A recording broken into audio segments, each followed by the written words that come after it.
Good morning friends. इस session में हम बात करेंगे सी सेट के बारे में कि सी सेट को कैसे आप प्रिपेयर करें। जीएस की काफ़ी सारी प्रिपरेशन आपकी हो गई होगी, ठीक है।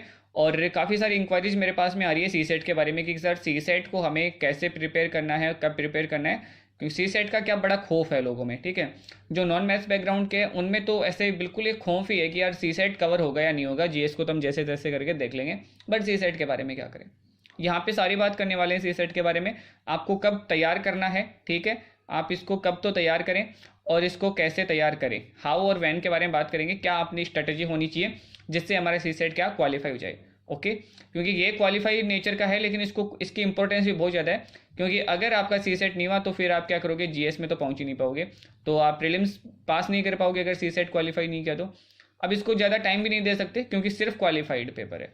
तो दोनों तरह से हमें एक मीडियम वे निकालना है कि मीडियम पाथ निकालना है, मिड पाथ निकाल के हमें सी सेट को कवर करना है। टाइम भी ज़्यादा नहीं देना है ताकि क्या कि यहाँ पे टाइम वेस्ट नहीं हो जाए, और इसको बिल्कुल छोड़ना भी नहीं है कि कवर नहीं हो, ओके।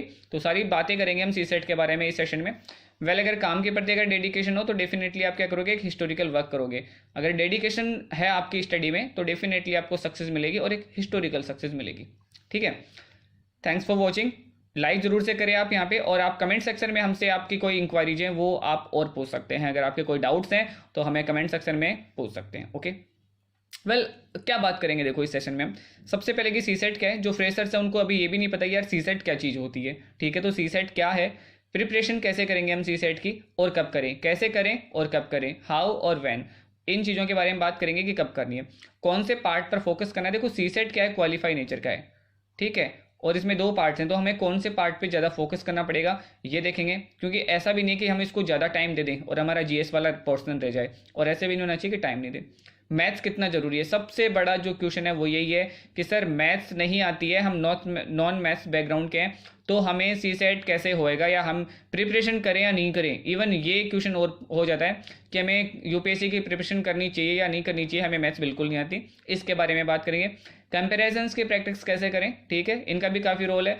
50% जो है यही आ जाते हैं, कई बार तो 50 to 60% यही रहते हैं जीएससी सेट में। इनको कैसे तैयार करें, इसके बाद में रीजनिंग कैसे सॉल्व करें, इन सारे क्वेश्चंस के आंसर आपको यहाँ पे मिलने वाले हैं, ओके। जो फ्रेशर्स हैं उनको मैं एक बार फिर से पैटर्न बता दूं कि जो आपका यूपीएससी प्रीलिम्स का एग्जाम है, ठीक है, यूपीएससी प्रीलिम्स, उसमें आपका जो फर्स्ट पेपर होता है वो होता है जीएस का। इसमें 100 नंबर ऑफ जो क्वेश्चन होते हैं वो होते हैं 100, और जो मार्क्स होते हैं टोटल जो मार्क्स हैं वो होते हैं 200, ठीक है। आप इसमें से जो जितने मार्क्स लाते हैं उसी के अकॉर्डिंग क्या बनती है, आपकी मेरिट बनती है कि इसमें अगर आपकी मेरिट में आप पास होते हो तो आप क्या करोगे, फिर मेंस एग्जाम के लिए आप क्वालिफाई हो जाओगे, ओके। ये हुआ जीएस के बारे में। दोनों पेपर एक ही दिन में होते हैं, सेम डे मॉर्निंग और इवनिंग शिफ्ट में। सेकंड जो पेपर है वो होता है आपका सी सेट का, ठीक है। ये होता है सेकंड पेपर आपका, सेम डे पेपर होएगा। नंबर ऑफ जो क्वेश्चन यहाँ पे होते हैं वो होते हैं 80, ठीक है, और ईच जो क्वेश्चन होता है वो 2.50 मार्क्स का होता है, और टोटल जो मार्क्स हैं आपके पूरे पेपर के वो होते हैं 200। इसमें क्या करना आपको, इसमें आपको लगभग जो है आपको 33% लेके आना है, ठीक है, 33% लेके आना है। इट्स मीन आपको 66 जो है मार्क्स लेके आने हैं। अगर 66 अगर मैं मार्क्स की बात करूं तो इसका मतलब कि अगर आप लगभग जो है 30 क्वेश्चन अगर ठीक कर देते हो तो आप क्या करते हो कि यहाँ पे इस रेंज में आप पहुँच जाते हो। 28 से लेके 30 क्वेश्चन अगर आप करते हो तो इस रेंज में पहुँच जाते हो। तो आपको नंबर ऑफ जो राइट क्वेश्चन सही करने वो इतने होने चाहिए, 28 to 30। तो इससे देख के आपको एक स्ट्रेटेजी बना सकते हो कि लगभग आपको जो है 45 या 48 क्वेश्चन आपको क्या करनी चाहिए, इसमें अटैम्प्ट करनी चाहिए इन 80 क्वेश्चंस में से, ठीक है, कि इतने आपको अटैम्प्ट करने चाहिए। इनमें से आपके कितने हो जाने चाहिए, 20, इसमें से जो आपको राइट क्वेश्चन जो करने हैं वो 35 to 38 आपके राइट क्वेश्चन हो जाने चाहिए, ठीक है। अगर इतने राइट होते हैं तो फिर क्या करते हो, आप यहाँ पे क्वालिफाइड कर जाते हो। तो हम यही स्ट्रेटेजी बनाएंगे कि हमें टोटल जो 80 क्वेश्चन है उनके ऊपर फोकस नहीं करना, हमें फोकस करना है सिर्फ इतने क्वेश्चन पर, ओके। और इनमें से भी राइट हमारा कितना होना चाहिए, इतना हमारा राइट हो जाएगा, ठीक है, कुछ नेगेटिव कट के, और हम फिर भी सेफ जोन में इसको क्वालिफाई कर लेंगे, ओके। तो बस यही एक स्ट्रेटेजी बनाएंगे हम कि यहाँ से कैसे निकले। तो ये सिलेबस है सी सेट का हिंदी मीडियम के लिए। बोधगम्यता, संचार कौशल सहित है, तार्किकता है, रीजनिंग है, निर्णय लेना यानी कि डिसीजन है, सामान्य मानसिक योग्यता, मेंटल एबिलिटी, इसके बाद में आधारभूत संख्यन यानी कि ये है जो है आपका मैथ्स वाला पोर्शन है, ठीक है। ये जो लास्ट पॉइंट है वो क्या है, वो मैथ्स है। देखो इसमें साफ साफ लिखा हुआ है 10वीं कक्षा का स्तर, यानी कि ये सिर्फ जो है 10th स्टैंडर्ड की आपसे मैथ पूछने वाले हैं। इसमें क्या है, आंकड़ों का निर्वचन है, चार्ट है, ग्राफ है, तालिका है, आंकड़ों की पर्याप्तता, ये सब चीज़ें इसमें आपसे पूछने वाले हैं। तो बड़ा टफ नहीं है ये इंग्लिश मीडियम के लिए सिलेबस। प्रॉब्लम सॉल्विंग आएगा, जनरल मेंटल एबिलिटी है, कंप्रेहेंशंस है, ठीक है, सबसे बड़ा रोल इनका रहता है क्योंकि बाकी सब मिला के 50% होता है और ये अकेले 50% कवर करता है इसमें से। एनालिटिकल रीजनिंग है, डाटा इंटरप्रिटेशन है, इसके बाद में इंटरपर्सनल स्किल्स है, और लास्ट में जो यहाँ पे है वो है मैथ्स। ठीक है, मैथ्स यहाँ पे बड़ा रोल नहीं रखता है। ठीक है, अभी हम बात करेंगे कि यार मैथ्स है ना कैसा रोल रखता है। अब बात आती है कि ये तो पता चल गया कि सी सेट में 80 क्वेश्चन होते हैं और हमें क्वालिफाइड करना है और हमें जो है 66 मार्क्स भी लेके आने हैं, ये भी सब पता चल गया। ठीक है, अब हम बात करते हैं यार क्वेश्चन कैसे आते हैं इसमें। तो देखो पूरे पेपर को है ना मैंने 2 भागों में 2 पार्ट्स में डिवाइड कर दिया। ठीक है, कि 2 पार्ट्स मैंने इसके बना दिए। एक पार्ट है आपका कंपेरिजन्स वाला। ठीक है, जो एक पार्ट कौन सा आपका कंपेरिजन्स वाला है, यानी कि जिसको आप क्या बोलते हो, पैराग्राफ बोलते हो, जिसको हम पहले हमारे 10th-12th में जो अनसीन पैराग्राफ जो होते थे ना, वो टाइप के यहाँ पे क्वेश्चन पूछे जाएंगे आपसे, अनसीन पैराग्राफ वाला। जो इसका पोर्शन जो होता है वो 40-60% होता है। दूसरा जो होता है जिस पोर्शन को मैं नाम दे सकता हूँ मैथ्स एंड रीजनिंग।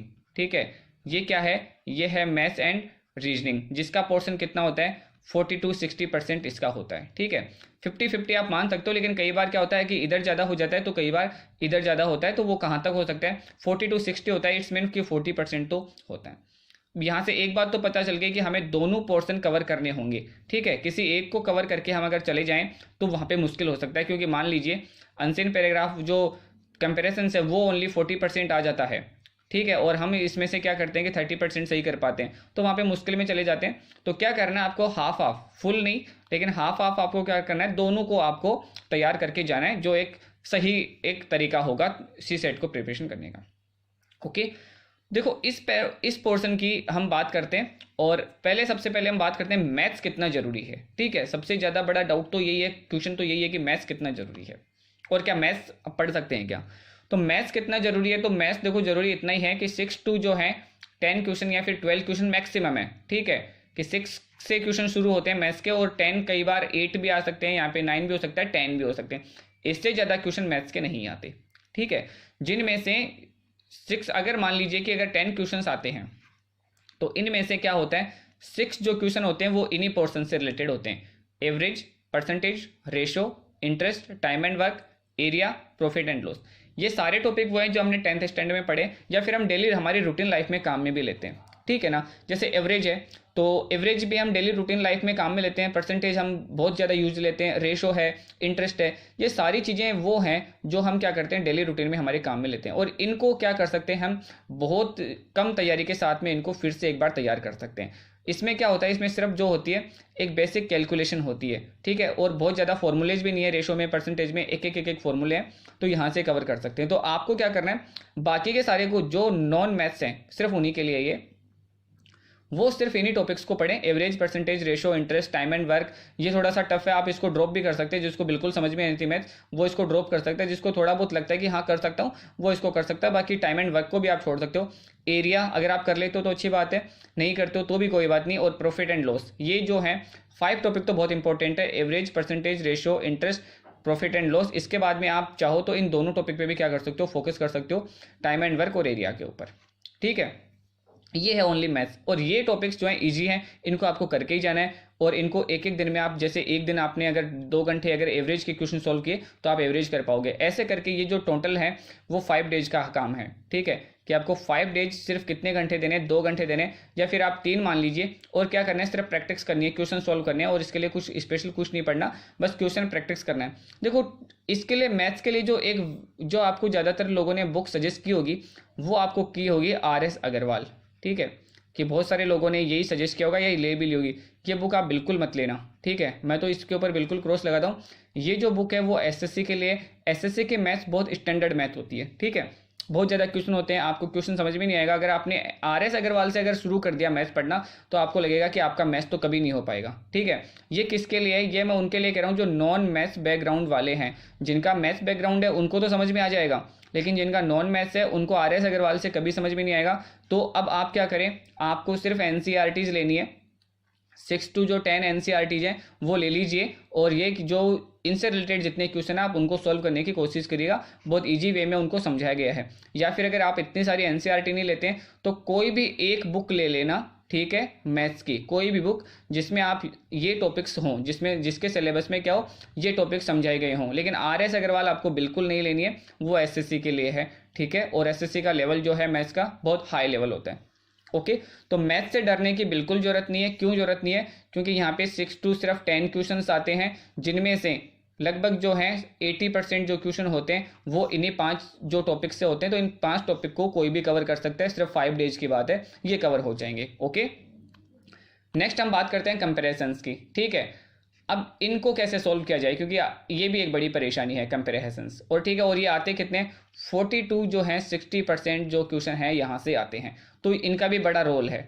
ओके, तो पहले तो मैं आपको ये बताता हूँ कि इनकी प्रैक्टिस कैसे करें। देखिए, अभी आप क्या पढ़ते हैं न्यूज़पेपर में, जो एडिटोरियल पढ़ते हैं, ठीक है, तो जो एडिटोरियल आप पढ़ते हैं वहीं से कंपेरिजन्स बन के आते हैं।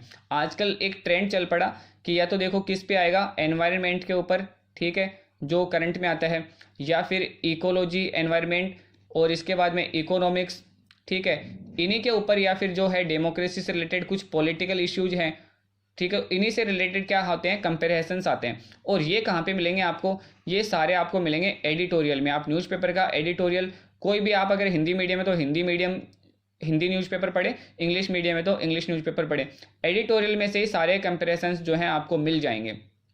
अब आप इन एडिटोरियल तो रोज पढ़ते हो, लेकिन आपने कंपेरिजन्स की नज़र से कभी उनको पढ़ा नहीं। अब आपको थोड़ी सी क्या अपनी अप्रोच चेंज करनी है एडिटोरियल को पढ़ते समय। जब आप पढ़ रहे हो तो उसमें अगर कुछ दे रखा है कुछ लाइनों में, तो आपको क्या करना है कि इन लाइनों में से क्वेश्चन बनाने की कोशिश करनी है कि अगर ये कंपेरिजन्स होता, ये पैराग्राफ होता अगर मेरे एग्जाम में, तो नीचे इससे रिलेटेड क्या क्वेश्चन पूछता। जैसे मान लीजिए कि अभी मैं एक लाइन बोलता हूँ कि निष्पक्ष चुनाव जो है वो लोकतंत्र की जान होते हैं, और अगर लोकतंत्र को हमेशा बचाए रखना है तो फिर निष्पक्ष चुनावों की बहुत ज़रूरत होती है। ये मैंने एक लाइन बोली। अब आपको क्या करना है, इस लाइन का क्वेश्चन बनाना है कि अगर मान लीजिए यहाँ पे लिख रखा है तो इससे क्वेश्चन क्या बन सकता है। या फिर मैं पूछ सकता हूँ कि जो मैं कहने वाला था या और कहने वाला था उसका शीर्षक क्या हो सकता है, उसका टाइटल क्या हो सकता है, ठीक है।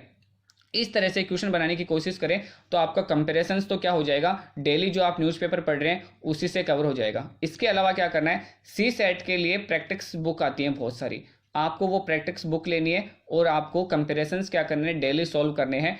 एक कंपेरिजन्स आप मिनिमम क्या करें, डेली देखें। इसमें आपको बहुत टाइम नहीं लगेगा, सिर्फ आपको जो है इसमें 10 to 15 मिनट हो सकता है आपको लगे, और 10 to 15 मिनट आप डेली इनको दें। एक तरह से ये इंटरटेन हो जाएगा आपका, ठीक है, कि GS से हटकर कुछ नया कर लेंगे, और आपको फिर CSAT को एक अलग टाइम भी नहीं देना पड़ेगा कि CSAT को आपको अलग से टाइम देना पड़ेगा। आपको कंपेरिजन को क्या करना है, डेली क्या करना है, 10 से 15 मिनट आपको कंपेरिजन्स को टाइम देना है। CSAT के लिए कोई भी प्रैक्टिस बुक लेके आ सकते हैं आप, अरहिंद की आती है, ठीक है, कोई भी लेके आ सकते हैं आप, और 10 मिनट क्या एक इसको कंपेरिजन्स को पढ़ें और क्वेश्चन सोल्व करने की कोशिश करें।